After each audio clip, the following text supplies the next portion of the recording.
ada satu perbincangan yang sering kita tangguhkan. Bagaimanakah kita mahu menjalani fasa akhir kehidupan kita? Bagaimanakah kita mahu dijaga? Siapakah yang akan membuat keputusan sekiranya kita tidak lagi mampu menyatakan kehendak kita? Dan yang lagi penting sekali, apakah persediaan kita para jemaah sekalian untuk bertemu Allah Subhanahu wa taala?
Penyakit itu ujian siapa?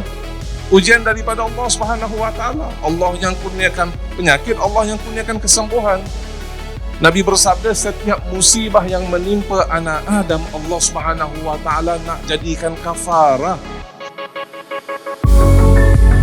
Ialah betapa pentingnya untuk kita faham, semakin kita meningkat usia, risiko untuk menghadapi masalah atau kecemasan, keadaan kecemasan dan kritikal pun makin meningkat.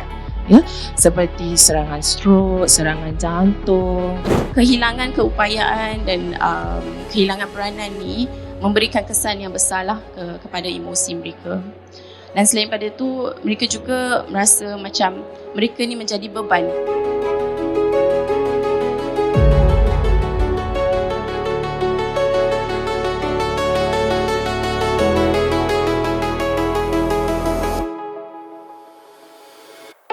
For me as caregiver, saya dapat tahu tadi pasal AIC, Home Respite Care dan Nursing Care. Tadi certain things like the nomination kita dah buat. So I think the LPA kita belum buat lah. Tadi saya cakap nak dapat husnul khatimah, bacalah doa subhanallah sama ambil 100 kali. Itu amalan setiap hari itu bagus. Program ni Cik sukalah. Banyak pengajaran dia lah. Jadi insya-Allah Cik akan sampaikan pada anak-anak, kawan ke.